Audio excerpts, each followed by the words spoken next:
En rentrant chez moi, j'y ai trouvé un inconnu. Mon frère avait vendu mon appartement pour sa start-up, avec la complicité de ma mère. Leur trahison m'a mené au tribunal, où je les ai anéantis. Le vrombissement des réacteurs de l'Airbus A350 était la seule chose constante dans ma vie depuis 12 heures. J'étais assis au siège 4A, fixant le vide d'un noir d'encre au-dessus de l'océan Pacifique, sirotant un verre d'eau tiède. Mon reflet dans le hublot ressemblait à un fantôme. Des cernes sous mes yeux qu'aucune quantité de sommeil ne pouvait effacer, et une peau blême après 3 ans passés sous les néons des bureaux de Tokyo. Je m'appelle Sylvain. J'ai 32 ans et depuis 1095 jours, j'ai été une machine. Je travaille comme ingénieur financier senior pour une grande firme mondiale. Mon travail consiste à déceler des schémas dans le chaos pour déplacer des millions d'euros à travers les frontières d'un simple clic de souris. C'est un métier à haute tension, très rémunérateur, et il vous consume entièrement. Quand j'ai accepté le contrat au Japon, je n'avais qu'un seul but, rembourser mon prêt immobilier. Pas n'importe lequel. Je possédais, ou pensais posséder, un appartement en attique dans la tour d'Onyx, au cœur du 16e arrondissement de Paris. C'était mon sanctuaire. Je l'avais acheté il y a 5 ans, en y mettant jusqu'au dernier centime de mes bonus pour la compte. Il était évalué à 900 000 euros. Pour certains, c'est une somme obscène pour un 3 pièces. Pour moi, c'était le prix du silence. En grandissant, le silence était un luxe que je ne pouvais jamais m'offrir. Mes parents, Vincent et Lorraine, étaient des gens bruyants. Ils adoraient parler, adoraient se disputer et adoraient remplir chaque pièce de désordre. Et puis il y avait Pascal. Mon frère aîné. Pascal prenait de la place. Il prenait de l'air. Il prenait de l'argent. Si j'avais un jouet, Pascal le cassait. Si j'avais des économies, mes parents me culpabilisaient pour que je les lui prête, car la famille, ça s'entraide. Cet appartement était ma forteresse. Il était au 40e étage. Pas de bruit de la rue. Pas de voisins qui piétinent au plafond. Juste du verre, de l'acier et la vue sur les toits de Paris. C'était le seul endroit sur Terre où je me sentais en sécurité. Je me suis agité sur mon siège, mon dos protestant contre l'angle. J'avais éteint mon téléphone 2 jours plus tôt. Silence radio complet. J'avais dit à ma famille que je rentrais mardi, mais j'avais changé mon billet pour dimanche soir. Je voulais 24 heures seul dans mon appartement avant de devoir affronter l'inévitable dîner de bienvenue, qui se transformerait inévitablement en dîner où on a besoin d'argent. J'ai fermé les yeux, visualisant l'appartement. Je l'avais laissé impeccable, mobilier minimaliste, comptoir en marbre blanc, et mon endroit préféré, le coin lecture près de la baie vitrée surplombant la ligne d'horizon de la ville. Je m'imaginais déverrouiller la porte, poser mes sacs et rester là, dans le calme. Cette pensée était la seule chose qui me faisait tenir les semaines de 80 heures à Shinjuku. Le pilote a annoncé notre descente sur Roissy-Charles de Gaulle. Les lumières de la cabine se sont rallumées. J'ai senti une montée d'adrénaline percer l'épuisement. Je rentrais enfin chez moi. J'ai vérifié mon formulaire de douane une dernière fois. Adresse de résidence, appartement 401, Tour d'Onyx, Paris. Je n'avais aucune idée que cette adresse ne m'appartenait plus. L'aéroport était un flou de moquettes grises et de visages fatigués. Je suis passé rapidement par le système Paraf, mon passeport tamponnant mon retour en France. C'était le 15 octobre. L'air à l'extérieur du terminal était glacial, un rappel brutal que l'hiver approchait. Je m'en fichais. J'ai hélé un taxi et donné l'adresse au chauffeur. La tour d'Onyx, 1. A sifflé le chauffeur. Bel endroit. C'est calme, ai-je répondu. C'était tout ce qui comptait. Alors que nous nous frayions un chemin dans le trafic de l'autoroute A1, j'ai rallumé mon téléphone. Il a vibré instantanément. Puis il a vibré encore et encore. 1 minute entière de bourdonnement. J'ai jeté un œil à l'écran. 57 messages non lus. 12 appels manqués. La plupart de ma mère, quelques-uns de Pascal. J'ai senti un nœud d'anxiété se serrer dans mon estomac. J'ai vu des bribes de texte. Appelle-moi immédiatement et où es-tu? Je ne les ai pas ouverts. J'ai remis le téléphone dans ma poche. Je n'étais pas prêt. Quel que soit le drame qu'ils avaient concocté, ils pouvaient attendre que j'aie dormi 12 heures dans mon propre lit. Le taxi s'est arrêté devant l'immeuble. La tour d'onyx se dressait au-dessus de nous, une aiguille élancée de verre noir perçant le ciel nocturne. J'ai payé le chauffeur, lui laissant un pourboire de 20 €, et j'ai attrapé mes 2 valises. J'ai monté les marches, la fatigue momentanément remplacée par la fierté. C'était à moi. J'avais gagné ça. J'ai poussé les portes tournantes pour entrer dans le hall. L'odeur de lys coûteux et de pierre polie m'a frappé. Il y avait un nouveau gars à la conciergerie, quelqu'un que je ne reconnaissais pas. Il était jeune, faisant défiler quelque chose sur une tablette. Il a regardé mes vêtements froissés, mes cheveux en désordre et mes lourds sacs avec un air de léger dédain. « Bonsoir », ai-je dit en réprimant un bâillement. « Je monte juste. » Il a levé les yeux, poli mais indifférent. « Votre nom, monsieur ?»« Sylvain. Appartement 401. J'habite ici. » Je suis passé devant lui en direction des ascenseurs, sortant mon badge de mon bagage à main. C'était un rectangle noir et élégant. Je me suis approché des portes sécurisées et j'ai passé le badge sur le lecteur. Rien ne s'est passé. Je l'ai passé à nouveau. Une petite lumière rouge a clignoté sur le panneau. Accès refusé. J'ai froncé les sourcils. Peut-être que la batterie était morte. J'ai essayé une 3e fois, en le maintenant en place. Clignotement. Clignotement. Rouge. Monsieur, a appelé le concierge. Avez-vous besoin d'aide? Je suis retourné au bureau, agacé. Mon badge ne fonctionne pas, pouvez-vous m'ouvrir? Appartement 401. Le jeune homme a tapé quelque chose sur son ordinateur.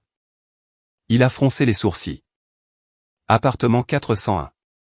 Cet appartement est occupé, mais je n'ai aucun Sylvain listé comme résident. J'ai laissé échapper un rire court et incrédule. Vérifiez à nouveau. Je le possède depuis 5 ans. Sylvain Lambert. Il a tapé à nouveau, plus lentement cette fois. Puis il m'a regardé avec une expression confuse. Monsieur, nos registres montrent que l'appartement 401 a changé de propriétaire la semaine dernière. Le résident actuel est un certain monsieur de Courcy. En fait, monsieur de Courcy s'est plaint du bruit dans le hall hier soir, alors veuillez baisser la voix. Le monde a légèrement basculé sur la gauche. Pardon? Changer de propriétaire. Monsieur de Courcy, a-t-il répété. La vente a été finalisée le 7 octobre. Le système désactive automatiquement les anciens badges lors du transfert de l'acte de propriété. C'est impossible, ai-je dit, ma voix baissant d'une octave. Je n'ai pas vendu mon appartement. J'étais au Japon. Je viens d'atterrir. Je ne sais pas quoi vous dire, monsieur. Le système indique vendu. Appelez le gérant de l'immeuble, ai-je exigé. Mes mains tremblaient, non pas de froid, mais d'une soudaine et violente augmentation de mon rythme cardiaque. Il est 22 heures, monsieur. Le gérant est parti. Alors appelez la police, ai-je lâché, parce que s'il y a quelqu'un dans mon appartement, c'est un intrus. Le concierge a paru alarmé. Il a décroché le téléphone, mais il a composé le numéro de l'appartement, pas celui de la police. Je vais appeler monsieur de Courcy. Neballot, monsieur de Courcy, a parlé le concierge dans le combiné. Oui, monsieur. Je suis désolé de vous déranger. Il y a un homme ici dans le hall qui prétend oui. Oui. Il dit qu'il est le propriétaire de l'appartement. D'accord, je comprends. Il a raccroché et m'a regardé avec pitié. Monsieur de Courcy dit que vous feriez mieux de partir avant qu'il n'appelle lui-même la police. Il a les papiers. Je n'ai pas discuté. Je n'ai pas crié. J'ai pris mes sacs, les ai laissés au bureau et me suis dirigé droit vers les ascenseurs. Monsieur, vous ne pouvez pas monter là-haut, a crié le concierge en contournant son bureau. Je l'ai ignoré. J'ai attendu qu'un résident sorte de la batterie d'ascenseur et j'ai attrapé la porte avant qu'elle ne se ferme. J'ai martelé le bouton du 40e étage. Mon sang rugissait dans mes oreilles comme un réacteur d'avion. Le trajet en ascenseur a duré 30 secondes. J'ai eu l'impression que ça durait 30 ans. Mon esprit s'emballait, essayant de trouver une explication logique. Peut-être une erreur administrative, une usurpation d'identité. Mais au fond de mon estomac, je savais. Je savais exactement qui était capable de ça. Les portes se sont ouvertes. Le couloir était silencieux. J'ai marché jusqu'au bout du corridor, jusqu'à la lourde porte en acajou avec les chiffres en laiton 401. Je n'ai pas frappé. J'ai entré mon code de clavier, 5920. Erreur. Ils avaient changé le code. Bien sûr qu'ils l'avaient fait. J'ai martelé la porte. Ouvrez. C'est Sylvain Lambert. Quelques secondes plus tard, la porte s'est ouverte. Un homme se tenait là. Il avait la soixantaine, portait un peignoir en soie et tenait un verre de liquide ambré. Il avait l'air riche, agacé et complètement chez lui. « Qui diable êtes-vous » a-t-il aboyé. J'ai essayé de regarder par-dessus son épaule. Mes yeux ont balayé le salon. Mon souffle s'est coupé. Mon canapé en cuir italien gris, disparu. Remplacé par une monstruosité florale beige et encombrante. Mon art abstrait minimaliste, disparu. Remplacé par une peinture d'un navire dans une tempête. Mes surfaces propres et dégagées, couvertes de figurines en céramique et de désordre. Et l'odeur l'air vif et filtré que j'aimais était étouffée par la puanteur de bougies à la vanille bon marché et de fumée de cigares rassis. Ça sentait la violation. Où sont mes affaires, ai-je murmuré. Le choc était si physique que j'avais l'impression d'avoir reçu un coup de poing dans la gorge. Sortez d'ici avant que je vous tire dessus, a grogné l'homme, M de Courcy. J'ai prévenu le gamin en bas. C'est mon appartement. J'ai fait un pas en avant, le bousculant pour entrer dans le vestibule. Je n'ai pas vendu ça. Qui êtes-vous? Je suis le propriétaire, a crié de Courcy, reculant, mais l'air plus en colère qu'effrayé. Il a attrapé un iPad sur la console du couloir. J'ai payé cet endroit cash. 650 000 €. Une affaire. Grâce à votre frère. Mon frère. Le mot avait un goût de cendre. Pascal. De Courcy a tapoté l'écran et m'a mis l'iPad sous le nez. Voyez. Acte de vente. Signé, scellé, livré. Le 7 octobre. J'ai regardé le document numérique. En bas, il y avait une signature. Sylvain Lambert. Elle ressemblait exactement à ma signature. La boucle du S, le L pointu. Mais je ne l'avais pas signé. Il avait une procuration, à ricaner de Courcy. Il a dit que vous étiez coincé à l'étranger et que vous deviez liquider rapidement pour une urgence professionnelle. Écoutez, mon gars, je ne sais pas quel genre de drame familial vous avez, mais c'est légal. J'ai le titre de propriété. 650, ai-je marmonné. Il en vaut 900. C'est pour ça que je l'ai acheté cash. De Courcy a pris une gorgée de sa boisson. Maintenant, sortez. Vous êtes sur ma propriété. J'ai regardé autour de moi une dernière fois. Mon sanctuaire, ma forteresse. Il avait été envahi, pillé et vendu en pièces détachées. J'ai regardé la baie vitrée. Même la vue semblait différente maintenant, souillée par le reflet de la lampe de mauvais goût de cet étranger. 2 policiers sont apparus à la porte ouverte, essoufflés. Le concierge avait dû les appeler. C'est lui, a demandé un policier à de Courcy. Ouais. Il dit qu'il habite ici. Le policier m'a regardé. Monsieur, avez-vous une clé? Mon badge a été désactivé, ai-je dit, ma voix sonnant creuse. Je viens de rentrer du Japon. Montrez-lui l'acte, a dit de Courcy en agitant l'iPad. Le policier a jeté un coup d'œil au document, puis à moi. Monsieur, cela ressemble à un litige civil. Mais pour l'instant, ce monsieur a le titre de propriété et les clés. Vous devez partir. Litige civil, ai-je répété. C'est du vol. Réglez ça au tribunal lundi, a dit le policier, la main posée près de sa ceinture. Ce soir, vous partez à pied ou vous montez à l'arrière de ma voiture. J'ai regardé de Courcy. Il souriait. Un petit sourire victorieux. Il pensait avoir fait une excellente affaire. Profitez de la vue, monsieur de Courcy, ai-je dit doucement. Ne vous installez pas trop confortablement. Je me suis retourné et je suis sorti, flanqué par la police. Je n'ai pas regardé en arrière. Les portes de l'ascenseur se sont refermées, scellant les décombres de ma vie. Je me suis enregistré dans un hôtel Formule 1 à 5 km de là, près de l'aéroport. C'était tout ce que je pouvais supporter. J'avais beaucoup d'argent sur mes comptes, mais dépenser 500 € pour une chambre d'hôtel de luxe me semblait déplacé alors que ma valeur nette venait d'être réduite de près d'1 million. La chambre sentait l'eau de Javel et le regret.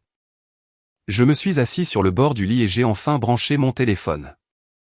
Il s'est allumé et le flot de messages a continué. J'ai fait défiler les textes d'Appelle-moi et j'ai trouvé ceux de Pascal. Ils dataient d'il y a 3 jours. Salut frérot, quand tu atterris, on doit signer des papiers pour l'entreprise. Rien de grave.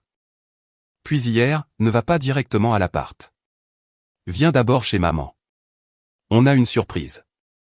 Une surprise. L'audace était à couper le souffle. Ils essayaient de m'intercepter avant que je ne le découvre. Ils pensaient probablement pouvoir m'amadouer pour que j'accepte après coup. J'ai composé le numéro de Pascal. Il était minuit. Il a décroché à la 2e sonnerie. Bruit de fond. Une basse qui martèle. Des gens qui rient. Yo, Sylvain. Il avait l'air saoul. Ou défoncé. Probablement les deux. On pensait que tu arrivais mardi. Je suis là maintenant, ai-je dit. Ma voix était dangereusement calme. Je suis dans un hôtel miteux. Parce que la police vient de me raccompagner hors de la tour d'Onyx. Oh, la voix de Pascal n'a pas baissé de ton. Il a même ri. Un petit rire nerveux et aigu. Ouais, à ce sujet faut qu'on parle, frérot. Tu as vendu ma maison, Pascal. Tu as vendu mon appartement. Correction, a-t-il bafouillé. J'ai liquidé un actif. Il y a une différence. Écoute, ne panique pas. C'est géré. Maman et papa ont dit que c'était d'accord. Tu as falsifié ma signature. Pas du tout. Il semblait offensé maintenant. J'ai utilisé la procuration. Celle que tu as signée avant de partir il y a 3 ans. Tu te souviens? Juste en cas d'urgence. J'ai fermé les yeux.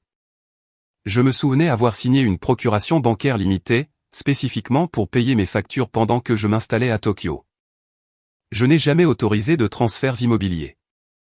Et ce document expirait après 1 an. Elle a expiré, Pascal, ai-je dit, et elle ne couvrait pas l'immobilier. Non, on l'a fait renouveler. Écoute, arrête de gâcher l'ambiance. On en a tiré 650 000. Cash. Tu sais ce qu'on peut faire avec ça? Ma start-up va enfin se lancer. Crypto Paris, ça va être énorme, Sylvain. Tu es un investisseur maintenant. Tu as vendu un bien de 900 000 € pour 650 000 €, ai-je dit, faisant le calcul dans ma tête. Tu m'as fait perdre 250 000 instantanément. Où est l'argent, Pascal? Il est en sécurité. Enfin, la plupart. J'ai remboursé quelques dettes. Maman et papa avaient besoin d'un nouveau toit. Blanche avait besoin d'une voiture. Elle est enceinte, au fait. Tu vas être tonton. Félicitations. Il essayait de m'écraser sous les bonnes nouvelles. C'était une manœuvre classique de Pascal. Créer un désastre, puis jeter des confettis dessus et appeler ça une fête. Je veux récupérer l'argent. Tout. Demain. Impossible, frérot. Sa voix s'est durcie. Il est bloqué. Investissement, frais de fonctionnement. Écoute, t'es riche. Tu gagnes quoi? 300 000 par an. Tu peux t'acheter un autre appartement. Laisse-nous ça. On est une famille. Je vous vois tous demain, ai-je dit. Déjeuner. La brasserie de luxe sur les Champs-Élysées. Midi, amène maman, papa et Blanche. Et amène les papiers. Bien sûr, bien sûr. C'est ma tournée, a-t-il ri à nouveau. Puisque c'est moi qui tiens le chéquier maintenant. Bienvenue à la maison, Sylvain. Il a raccroché. J'ai jeté le téléphone sur le lit. J'ai attrapé le verre d'eau de la table de nuit et l'ai lancé contre le mur. Il s'est brisé. Je suis resté assis là, à écouter les sirènes au loin, sentant une fureur froide s'installer dans ma poitrine. Ils pensaient que j'étais le même paillasson silencieux qu'il y a 3 ans. Ils avaient tort. La brasserie était bondée. L'odeur de viande grillée et de vin rouge coûteux emplissait l'air. J'étais assis dans une banquette d'angle, portant les mêmes vêtements que pour mon voyage. J'avais l'air d'une épave. Ma famille, en revanche, était resplendissante. Pascal est entré le premier, portant un costume de marque qui ne correspondait pas tout à fait à sa posture avachie. À son poignet, une Rolex submarinée, toute neuve. Au moins 15 000 €. Blanche, sa femme, se dandinait à ses côtés. Elle était radieuse, tenant un sac Louis Vuitton en édition limitée. Puis mes parents, Vincent et Lorraine. Mon père portait une nouvelle veste en cuir. Ma mère était passée chez le coiffeur, mèche et tout. Ils avaient l'air d'avoir gagné au loto. Mon loto. Sylvain. Maman s'est précipitée, les bras ouverts. Elle m'a serré fort. Elle sentait le parfum cher. Oh, regarde-toi. Tu as l'air si maigre. N'est-ce pas qu'il a l'air maigre, Vincent? Tu travailles trop. Papa a grogné, me tapant sur l'épaule. Ils ne me regardaient pas dans les yeux. Ils se sont assis. Pascal a immédiatement fait signe au serveur. Une bouteille de ce cabernet, celui à 200 €, et des entrées. Le plateau de fruits de mer. Il commandait comme un roi.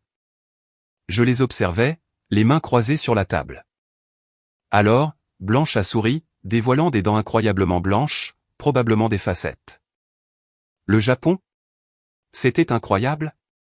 Tu as mangé des sushis tous les jours? J'ai travaillé, ai-je dit sèchement.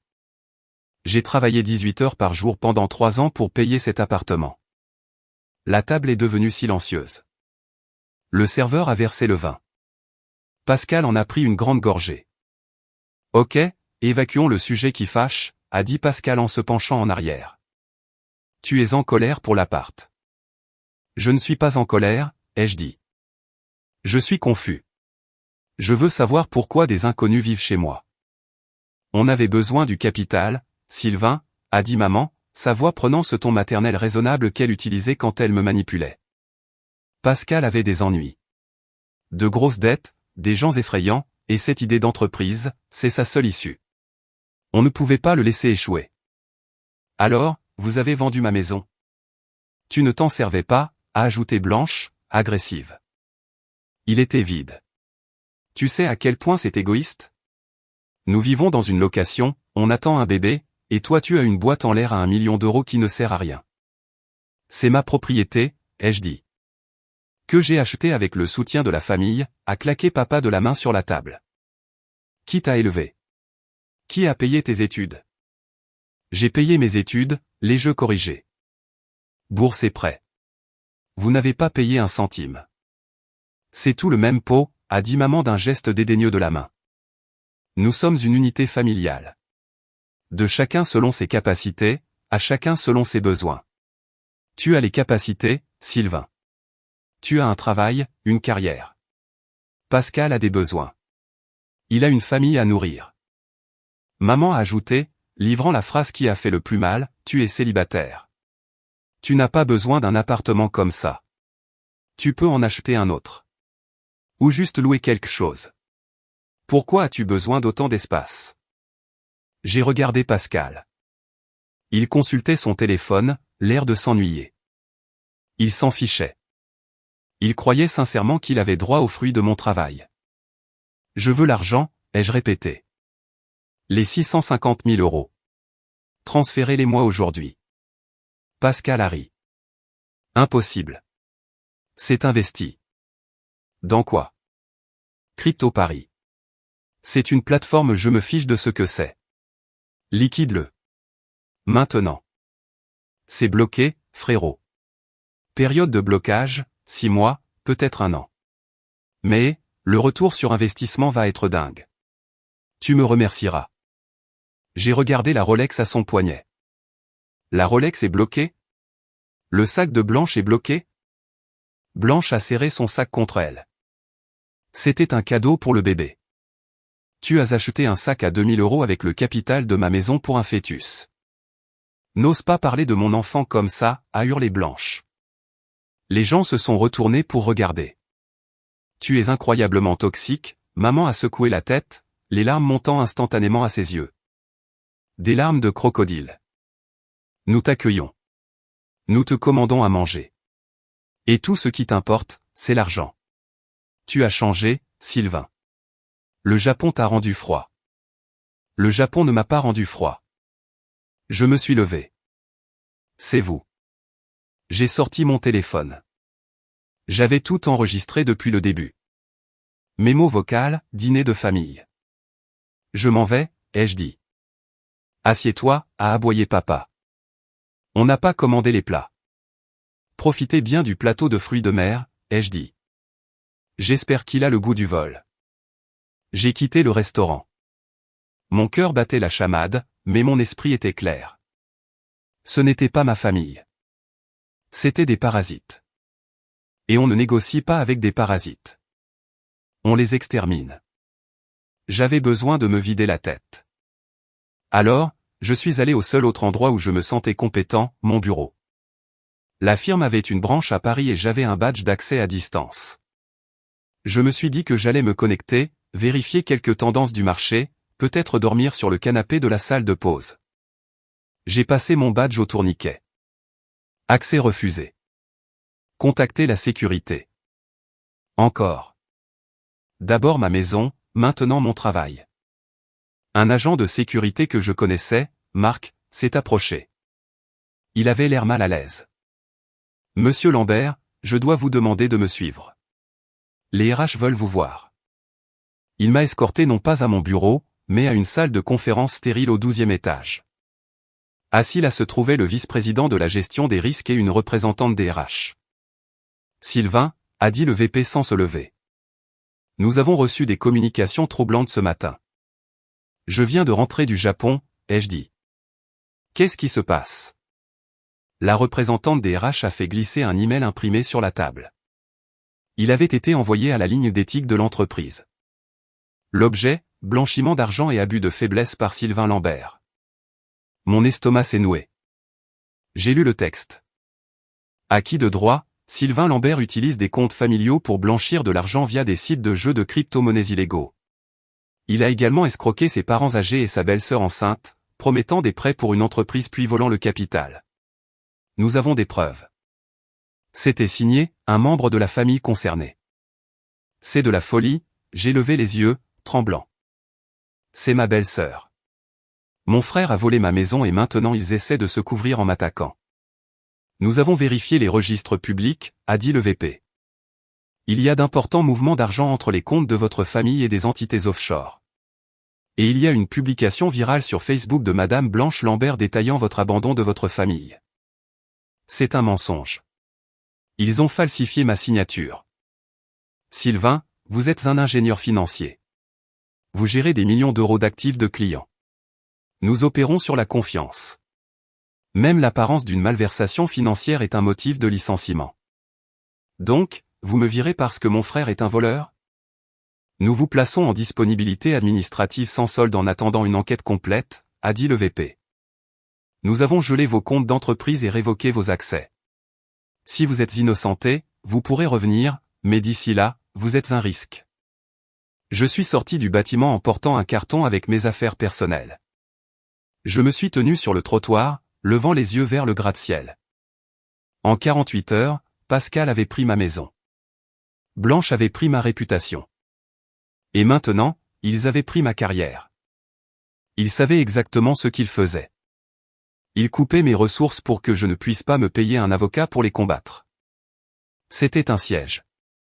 Je n'avais rien à faire, pas de travail, pas de maison. Alors, j'ai conduit.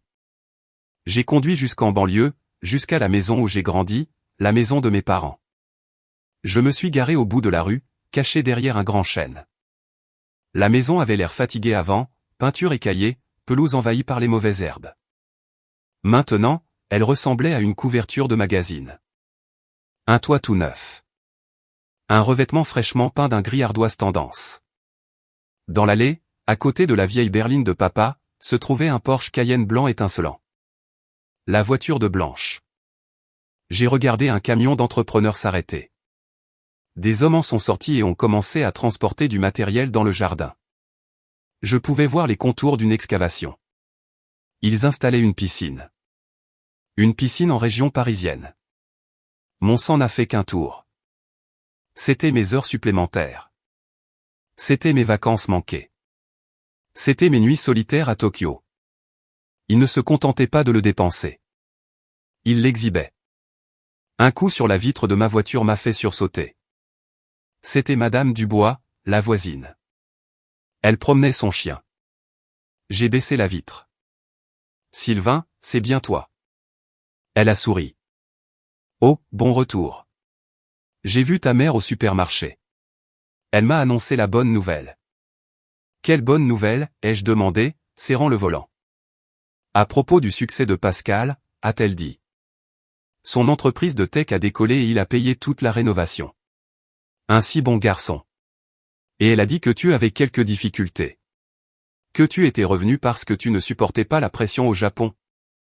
Je l'ai dévisagé.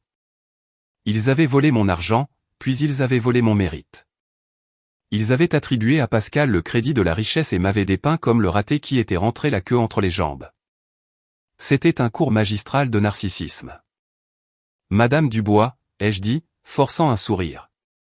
Pascal n'a pas payé pour ce toit. C'est moi. Il a juste volé la carte de crédit. J'ai remonté la vitre et je suis parti avant de faire quelque chose de violent. Je suis retourné à l'hôtel miteux alors que le soleil se couchait. J'étais mentalement épuisé. Je prévoyais de commander une pizza et de m'effondrer. Mais quand je suis arrivé sur le parking, j'ai vu une berline noire garée à côté de ma voiture de location. 2 hommes s'appuyaient dessus. Ils portaient des blousons en cuir et semblaient déplacés sur un parking d'hôtel. J'ai essayé de faire marche arrière, mais l'un d'eux s'est mis devant ma voiture. Je me suis arrêté. J'ai verrouillé les portes. L'homme s'est approché de ma fenêtre et a tapoté sur la vitre. Il a levé un téléphone. Sur l'écran, il y avait une photo de Pascal. Puis il m'a regardé. Il a hoché la tête. J'ai baissé la vitre d'1 centimètre. Je peux vous aider? Tu lui ressembles comme 2 gouttes d'eau, a dit l'homme. Sa voix était graveleuse. Tu es Pascal Lambert? Non, je suis son frère. Sylvain, c'est ça? Le banquier. L'homme a souri. Dis à ton frère qu'il est difficile à trouver. Il ne répond pas à son téléphone. Dis-lui que le Corse commence à s'impatienter. Le Corse? La société de conseil, à clin d'œil l'homme. Pascal nous a emprunté 50 000 pour doubler la mise sur son truc de crypto. Il a dit que le paiement arrivait mardi. On est mercredi. Les intérêts courent. Il avait emprunté 50 000 € à un usurier. Je me suis senti mal. On préfère le capital investissement privé, a dit l'homme. Dis-lui qu'il a 48 heures. Ou on prend la Porsche. Et si la Porsche ne suffit pas, on prend les rotules. Et comme tu es son riche frère, peut-être qu'on reviendra te voir. Il a tapé sur le toit de ma voiture et s'est éloigné. Je suis resté là, en hyperventilation. Pascal n'avait pas seulement dépensé les 650 000. Il avait tout joué, tout perdu, puis emprunté encore plus à la pègre pour essayer de le regagner. Et il avait aussi perdu ça. Maintenant, les requins tournaient. Et parce que j'étais le riche, il me considérait comme le portefeuille de secours. Ma vie n'était pas seulement ruinée. Elle était en danger. Et c'est la fin de l'acte 2. Ma famille a pris ma maison, mon travail, et maintenant ils ont mis une cible sur mon dos avec la pègre. Ils font la fête dans une maison rénovée pendant que je me cache dans un hôtel. Mais ils ont fait une erreur. Ils ont pensé que j'étais faible. Ils sont sur le point de découvrir exactement ce qui se passe quand on accule un homme qui n'a plus rien à perdre. Si vous appréciez cette histoire, veuillez cliquer sur le bouton j'aime et vous abonner à la chaîne. Laissez également un commentaire ci-dessous pour me dire de quelle ville vous écoutez. Chaque commentaire aide cette histoire à atteindre plus de gens. Merci beaucoup. Maintenant, commençons la chasse. Jeudi matin. Je n'ai pas dormi. J'ai passé la nuit à chercher des avocats. Il m'en fallait un qui soit impitoyable. Je n'avais pas besoin d'un médiateur. J'avais besoin d'un bourreau. Je l'ai trouvé. Maître Antoine Thorne. Ses avis étaient terrifiants. Il a ruiné mon ex-mari, disait l'un. Il m'a laissé avec rien d'autre que les vêtements que je portais, disait un autre. Parfait. Son bureau était dans un immeuble de verre surplombant la Seine, ironiquement proche de la tour d'Onyx. Maître Thorne était un petit homme, chauve, avec des lunettes qui magnifiaient ses yeux intenses. Il ne m'a pas serré la main. Il a juste montré la chaise. Parlez, a-t-il dit. J'ai tout déballé. Les registres de vol, les données biométriques de Tokyo, la signature falsifiée, la confrontation avec de Courcy, l'enregistrement du dîner, la suspension par les RH, les usuriers. Maître Thorne a écouté sans ciller. Il a pris des notes avec un stylo plume qui coûtait probablement plus cher que ma voiture de location. Quand j'ai fini, il s'est adossé et a joint le bout de ses doigts. Ce n'est pas un litige civil, Sylvain, a-t-il dit. Sa voix était sèche comme du papier de verre. C'est un vol qualifié, une fraude électronique, un faux et usage de faux, une usurpation d'identité, de la diffamation et une interférence délictuelle dans un contrat commercial. Je veux récupérer ma maison, ai-je dit. Et je veux mon argent. Récupérer la maison est la partie facile, a dit Maître Thorne d'un geste de la main. L'acte est nul et non avenu depuis le début. Puisque vous n'avez pas signé la procuration, la vente n'a jamais eu lieu légalement. M. de Courcy est aussi une victime ici. Techniquement, il a acheté des biens volés. Il perdra la maison et l'argent. C'est ça la partie difficile. S'ils l'ont dépensé, il a disparu. On peut les poursuivre, obtenir des jugements, saisir leur salaire pour les 50 prochaines années. Mais on ne peut pas tondre un œuf. Ils ont une maison, ai-je dit. Mes parents possèdent une maison en banlieue. Entièrement payée et ils viennent d'y mettre un nouveau toit avec mon argent. Maître Thorne a haussé un sourcil. Vous êtes prêt à prendre la maison de vos parents? À les expulser? J'ai pensé à Madame Dubois. J'ai pensé au SMS. J'ai pensé à Pascal qui riait. Oui, ai-je dit. Prenez tout. Maître Thorne a souri. C'était une vision terrifiante. D'accord, mais je dois vous avertir. Une fois que j'aurai déposé plainte, il n'y aura pas de retour en arrière. Votre frère ira en prison, pas de sursis. En prison. 5 à 10 ans. Vos parents pourraient être accusés de complicité. Votre belle-sœur aussi. Vous enverrez toute votre famille en enfer. Êtes-vous prêt à être orphelin? J'ai regardé la vue sur la ville. Je suis orphelin depuis des années, Maître Thorne. Je ne le savais juste pas. Bien. Maître Thorne a débouchonné son stylo. La provision est de 10 000. Allons à la chasse. Nous devions prouver où l'argent était allé. Si je pouvais prouver qu'ils n'avaient pas investi dans une entreprise, qu'ils l'avaient juste flambé, je pourrais détruire leur défense du prêt pour financer une start-up. J'ai appelé Luc. Luc était un ami de mes années d'université, un magicien de la cybersécurité qui travaillait maintenant comme expert comptable judiciaire pour le gouvernement. Il me devait une faveur. Nous nous sommes rencontrés dans un cybercafé sécurisé dans un sous-sol. Je lui ai donné les numéros de compte du compte joint où l'argent avait atterri. Je ne devrais pas faire ça sans mandat, a marmonné Luc en tapant furieusement sur son ordinateur portable Linux. Mais s'ils ont vraiment falsifié ta signature, qu'ils aillent au diable. Il lui a fallu 20 minutes pour décrypter l'historique des transactions. D'accord. Luc a sifflé. Voici le flux. 650 000 € arrivent sur le compte le 7 octobre. Où sont-ils allés? Le 8 octobre. 300 000 € virés à Bit Global Exchange. C'est un portefeuille de crypto offshore basé à Malte. C'est la start-up? Non. Luc a ri. C'est un site de jeu d'argent. Des paris à fort effet de levier sur les crypto-monnaies. Ton frère n'a pas lancé d'entreprise, Sylvain. Il a parié la moitié de ta maison sur l'équivalent d'un pile ou face numérique. A-t-il gagné? Non. Solde à 0. Il a tout perdu en 4 heures. Mon estomac s'est retourné. 300 000. Parti en 4 heures. Quoi d'autre? Le 9 octobre. 110 000 € à un concessionnaire de luxe pour l'achat d'un Porsche Cayenne. La voiture de Blanche pour le bébé, ai-je dit, dégoûté. Le 10 octobre, 50 000 € à Rénovation Meunier, c'est le toit et la piscine. Et les 50 000 pour le Corse, Luc a tapé encore un peu. Le voilà. Virement de 50 000 € à Vince Consulting SARL. C'est une société écran, un associé connu du grand banditisme parisien. C'est le paiement de ton usurier. Imprime-le, ai-je dit. Imprime tout. Luc m'a tendu l'alias de papier.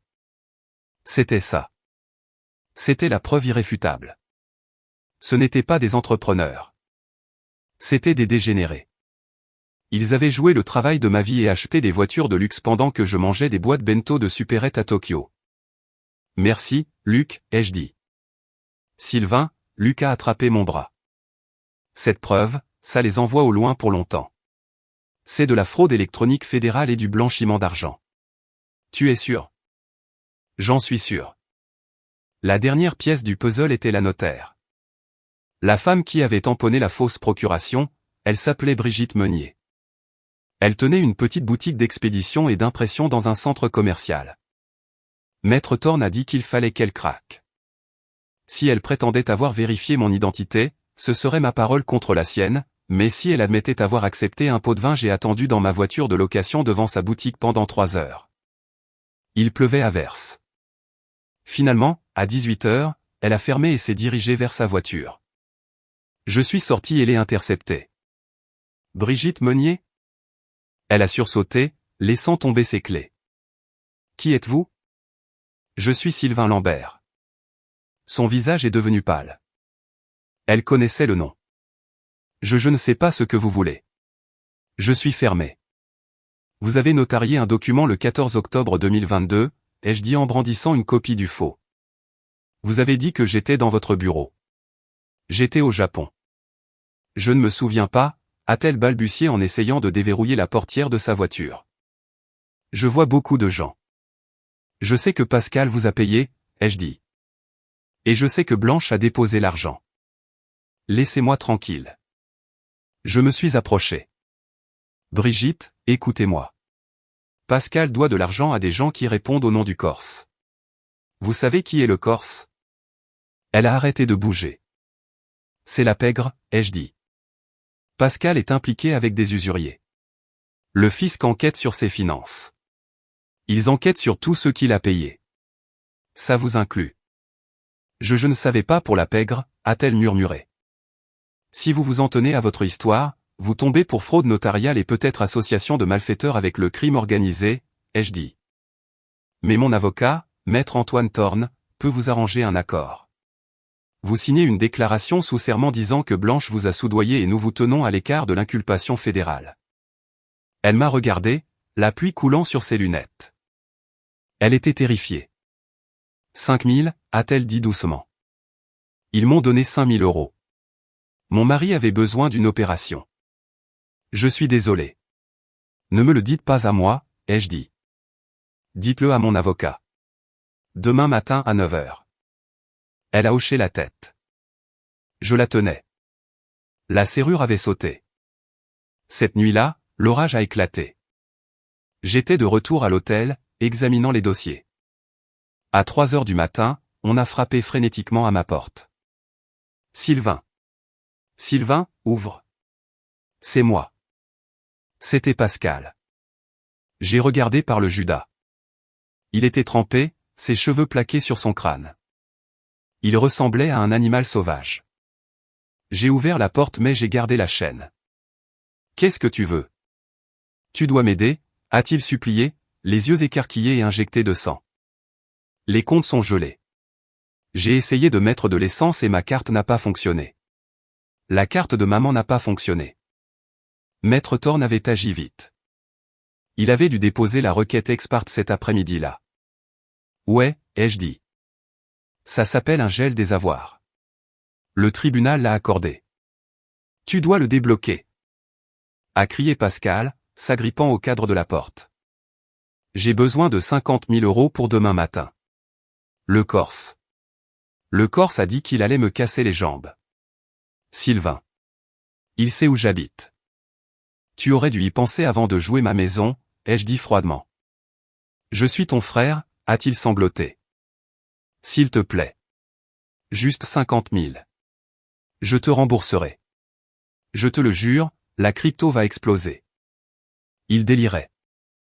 Même face à la mort, il pensait encore que le pari allait payer. Je l'ai regardé. C'était le garçon avec qui je partageais un lit superposé. C'était le garçon qui m'avait appris à faire du vélo. Pendant une seconde, j'ai ressenti une pointe de pitié. Je pouvais faire un chèque. Je pouvais sauver ses jambes. Puis je me suis souvenu du sourire narquois. Je me suis souvenu des SMS. Je me suis souvenu de lui riant pendant que j'étais sans abri dans le hall. Je me suis souvenu de lui s'attribuant le mérite pour le toit. Je ne peux pas t'aider, Pascal, ai-je dit. L'argent a disparu. Tu l'as dépensé. Tu me tues, a-t-il hurlé. Tu es littéralement en train de me tuer. Non, ai-je dit en fermant la porte. Tu t'es tué tout seul. Je ne fais qu'enterrer le corps. J'ai fermé la porte et verrouillé le peine dormant. Je l'ai entendu pleurer et frapper pendant encore 10 minutes. Puis des pneus ont crissé et il est parti. Vendredi matin, c'était le chaos. L'ordonnance de référé était en plein effet. Maître Thorne avait vitrifié leur vie financière. Je n'étais pas là pour le voir, mais j'en ai entendu parler plus tard grâce aux transcriptions du tribunal. Blanche était au yoga.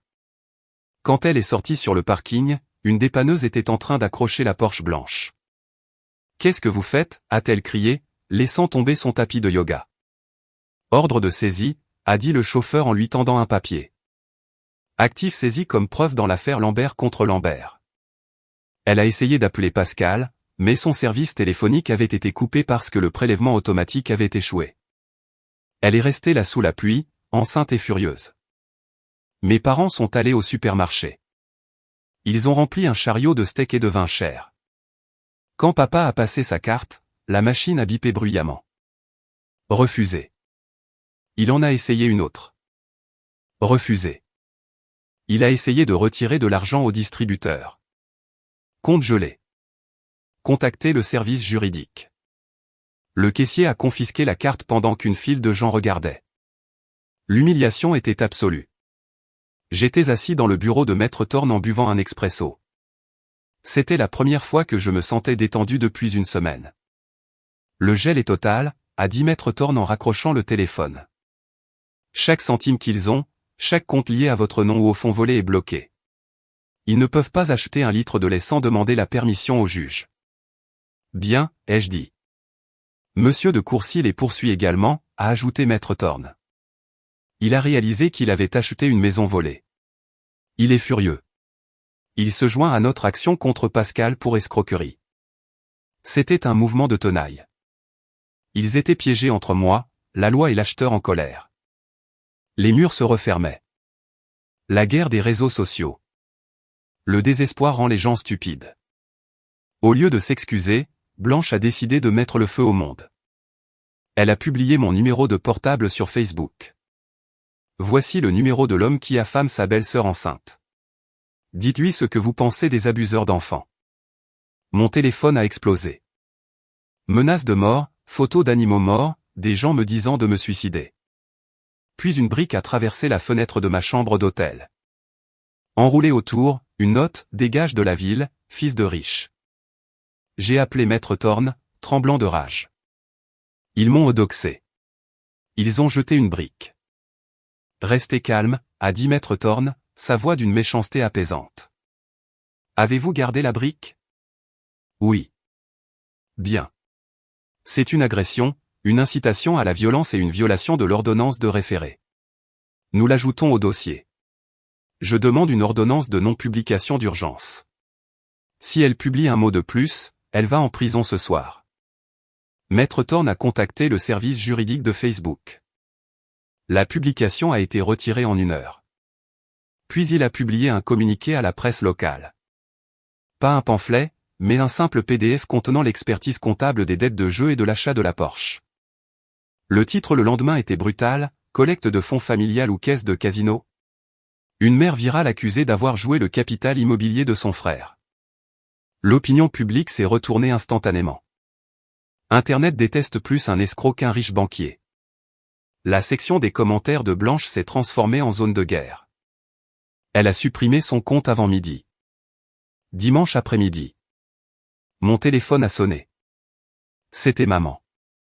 J'ai hésité à répondre, mais j'avais besoin d'entendre.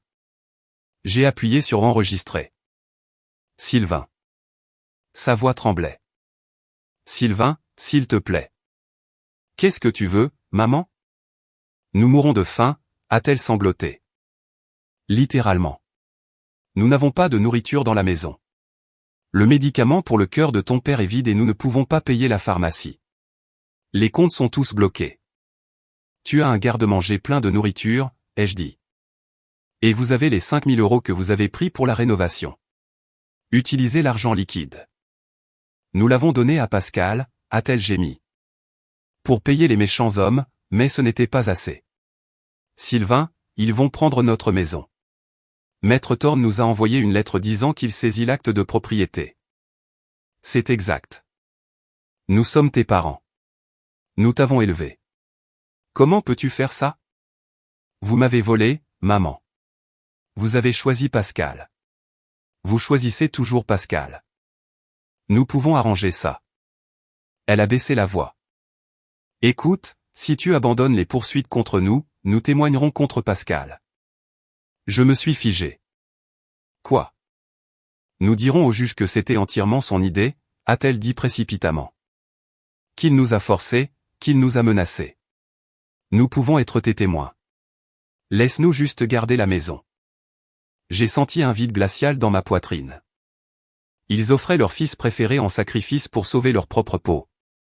Ils n'avaient aucune loyauté envers personne, ni envers moi, ni même envers Pascal.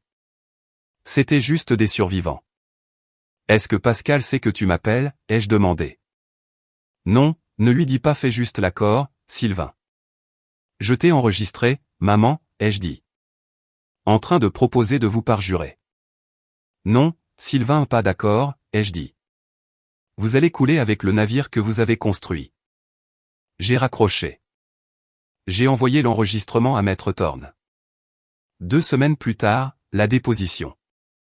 Nous étions tous dans une salle de conférence. Moi, Maître Thorne, Pascal, Blanche, mes parents et leur avocat commis d'office. Pascal avait l'air terrible. Il avait un œil au beurre noir. Le Corse avait dû lui rendre visite. Il était nerveux, transpirant à travers sa chemise. Blanche refusait de me regarder. Mes parents fixaient la table.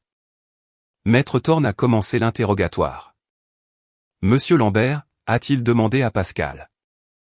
Avez-vous falsifié la signature? J'invoque mon droit de garder le silence, a marmonné Pascal. Madame Lambert, Maître Thorne s'est tourné vers maman. Étiez-vous au courant de la falsification? J'invoque mon droit de garder le silence, a-t-elle murmuré. C'était ennuyeux. Il faisait de l'obstruction. Puis Maître Thorne a souri. Je voudrais verser la pièce C au dossier. Un appel téléphonique daté du 23 octobre entre Sylvain Lambert et Lorraine Lambert. Il a appuyé sur Play ou sur son ordinateur portable. La voix de ma mère a rempli la pièce, forte et claire. C'était entièrement son idée. Il nous a forcés. Laisse-nous juste garder la maison. La pièce est devenue silencieuse. Pascal a lentement tourné la tête pour regarder sa mère. Ses yeux étaient grands ouverts de trahison. Toi, sale balance, a-t-il sifflé. Je ne le pensais pas, a pleuré maman, tendant la main vers lui. J'essayais juste d'aider. Tu as essayé de me vendre, a crié Pascal. Il s'est jeté par-dessus la table sur sa propre mère. L'huissier l'a plaqué au sol. La table s'est renversée. Des papiers ont volé partout. Papa criait. Blanche hurlait. Je suis resté assis là, sirotant mon eau, les regardant se déchirer. Déposition terminée, a dit calmement Maître Thorne à la sténographe judiciaire.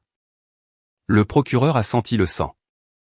Avec l'enregistrement et la bagarre, la défense familiale était en miettes. Ils ont proposé une négociation de peine. Le procureur a appelé Maître Thorne. Ils veulent un accord, m'a dit Maître Thorne. Pascal plaide coupable de fraude. 2 ans de prison. Les parents obtiennent un sursis. Ils acceptent de rembourser. Non, ai-je dit. Pascal prend 5 ans où nous allons au procès. Sylvain, 2 ans, c'est beaucoup. Il a blanchi de l'argent pour la pègre, ai-je dit. Luc a trouvé plus. Il ne faisait pas que jouer. Ils blanchissaient de l'argent pour le Corse via le site de crypto. C'est pour ça qu'il leur devait de l'argent. Il a pris une commission. J'ai tendu à Maître Thorne le nouveau rapport de Luc. Maître Thorne a sifflé. D'accord, ça change tout. C'est du blanchiment d'argent aggravé. Nous avons envoyé les nouvelles preuves au procureur. La proposition de peine a été retirée de la table. Les charges ont été requalifiées. Les charges au niveau départemental sont devenues des charges fédérales. Pascal ne risquait plus 2 ans. Il en risquait 10. Quand Pascal a appris la nouvelle, il a essayé de m'appeler à nouveau. Je n'ai pas répondu. J'ai juste regardé la transcription de la messagerie vocale. S'il te plaît, s'il te plaît, s'il te plaît, s'il te plaît. C'était trop tard. La machine était en marche. Le procès a commencé en janvier. La salle d'audience était comble. Les nouvelles locales étaient là. La querelle familiale de l'appartement de luxe était devenue une sensation locale. M. de Courcy a témoigné en premier. Il était un excellent témoin pour moi simplement parce qu'il était si antipathique. Il a crié sur l'avocat de Pascal. J'ai payé cash. Je veux mon argent. Ce garçon est un voleur. Le jury a regardé Pascal avec dédain. Puis ce fut le tour de Brigitte, la notaire. Elle a pleuré à la barre. Elle a pointé Blanche du doigt. Elle m'a donné l'enveloppe. Il y avait des billets de 50 €. Elle a dit que c'était un pourboire pour avoir accéléré les formalités. Blanche a secoué la tête, sanglotant silencieusement, jouant la victime enceinte. Mais le jury n'a pas mordu. Le relevé bancaire montrait le retrait du compte de Blanche correspondant au dépôt sur celui de Brigitte. Les chiffres ne mentaient pas. Puis ce fut mon tour. J'ai pris la barre. J'ai gardé ma voix neutre. Professionnelle. Maître Thorne a projeté mon passeport sur l'écran. 14 octobre. Tampon d'entrée. Aéroport de Narita, Tokyo. Puis la procuration. Date de signature, 14 octobre. Lieu, Paris. Monsieur Lambert, a demandé Maître Thorne. Pouvez-vous être à 2 endroits à la fois? Je ne peux pas. Avez-vous signé ceci? Je ne l'ai pas fait. Puis Maître Thorne a joué la carte de la start-up. Il a mis le graphique du jeu de crypto sur l'écran. Ce n'est pas un business plan, a dit Maître Thorne au jury. C'est une spirale infernale. J'ai regardé Pascal. Il ne me regardait pas. Il fixait la table, dessinant des cercles avec son doigt. Il avait l'air petit. L'arrogance avait disparu. La Rolex avait disparu. Il n'était plus qu'un homme dans un costume bon marché face à la fin de sa vie. Le verdict et la sentence. Le jury a délibéré pendant 4 heures. Ils sont revenus avec un verdict. Pascal Lambert, coupable. Fraude électronique. Usurpation d'identité aggravée. Blanchiment d'argent. Blanche Lambert, coupable. Complicité de fraude. Vincent et Lorraine Lambert, coupables. Complicité. L'audience de détermination de la peine a eu lieu une semaine plus tard. Le juge n'a pas mâché ses mots. Monsieur Pascal Lambert, vous avez abusé de la confiance de votre frère. Vous avez impliqué vos parents âgés et votre femme enceinte dans une entreprise criminelle pour financer une addiction au jeu. Vous êtes un danger pour la sécurité financière de votre famille. Sentence. Pascal, 6 ans de prison ferme. Blanche, 5 ans de sursis avec mise à l'épreuve et 500 heures de travaux d'intérêt général. Épargné de la prison uniquement à cause du nouveau-né. Parents, 3 ans de sursis avec mise à l'épreuve et restitution financière complète. Pour payer la restitution, le tribunal a ordonné la saisie des biens. La Porsche blanche a été vendue aux enchères. La maison de mes parents a été saisie. Ils avaient 30 jours pour quitter les lieux. Le nouveau toit qu'ils avaient acheté avec mon argent appartenait maintenant à la banque. Alors que les huissiers me notaient Pascal, il m'a enfin regardé. « T'es content ?» a-t-il crié, la salive volant. « Tu nous as détruits. T'es mort pour moi, Sylvain. » « J'étais mort pour toi au moment où tu as signé mon nom, » ai-je répondu calmement. « Je ne suis que le fantôme qui te hante maintenant. » J'ai récupéré les clés le lendemain. Je suis entré dans l'appartement 401. De Courcy avait emporté ses affaires. L'appartement était vide, mais l'odeur était toujours là. Fumée rassis, mauvais souvenir. Je suis allé dans mon coin lecture. Je me suis assis. J'ai attendu le sentiment de paix. J'ai attendu la satisfaction de la victoire. Elle n'est pas venue. Je n'ai rien ressenti. Le silence n'était plus un sanctuaire. C'était un tombeau. J'ai regardé l'îlot de la cuisine et j'ai vu le fantôme de ma mère me manipulant. J'ai regardé la porte et j'ai vu le sourire narquois de Pascal. Je ne pouvais pas vivre ici. J'avais gagné la guerre, mais le champ de bataille était empoisonné. J'ai appelé un agent immobilier cet après-midi-là. Vendez-le, ai-je dit. Mais Sylvain, vous venez de vous battre contre le monde entier pour le récupérer. Je me suis battu pour le principe, ai-je dit. Je ne veux pas de la boîte. Vendez-le. Pleine valeur marchande. 8 mois plus tard, je suis assis sur la terrasse d'un chalet dans les Alpes. J'ai vendu l'appartement pour 920 000 €. J'ai pris cet argent, plus les chèques de restitution qui arrivent au compte-gouttes chaque mois des salaires saisis de mes parents, et j'ai disparu. J'ai démissionné. Je gère mon propre portefeuille maintenant, en utilisant une connexion Internet par satellite. Je n'ai pas de voisins à moins de 15 km. Juste des arbres, des montagnes et de la neige. J'ai des nouvelles par des bruits de couloir. Pascal a du mal en prison. Il a des dettes qu'il ne peut pas payer. Blanche a divorcé et a déménagé près de Lyon. Mes parents vivent dans un HLM. Ils travaillent comme agents d'accueil chez Carrefour. Ils ont perdu leurs amis, leur réputation et leur maison. Hier, j'ai reçu une lettre. Pas d'adresse de retour, mais j'ai reconnu l'écriture. Maman. Je la tiens dans ma main maintenant. Je l'ouvre. C'est une diatribe de 4 pages. Comment peux-tu dormir la nuit? Nous sommes vieux. Nous souffrons. Nous sommes une famille. Tu as des millions. Envoie de l'argent. Nous te pardonnons. Nous te pardonnons. L'audace est impressionnante. Même maintenant, après tout, ils pensent que ce sont eux qui accordent le pardon. Je me dirige vers mon brasero. Je craque une allumette. Je tiens le coin de la lettre et regarde la flamme enrouler le papier. Nous sommes une famille se transforme en cendre noire. Envoie de l'argent et disparaît en fumée. Je la laisse tomber dans le feu et la regarde brûler jusqu'à ce qu'il n'en reste que de la poussière. Je suis seul ici. Certains diraient que je me sens seul. Mais en écoutant le vent dans les pins et le crépitement du feu, je réalise quelque chose. Je ne suis pas seul. Je suis libre. Je me suis échappé d'une cage dont j'ignorais même l'existence. Je prends une gorgée de whisky. Le silence est enfin à moi. Je suis actuellement assis sur ma terrasse à regarder le coucher de soleil sur les montagnes. Enfin en paix. Mais parfois je me demande, ma mère vit maintenant dans un foyer à cause de mon procès.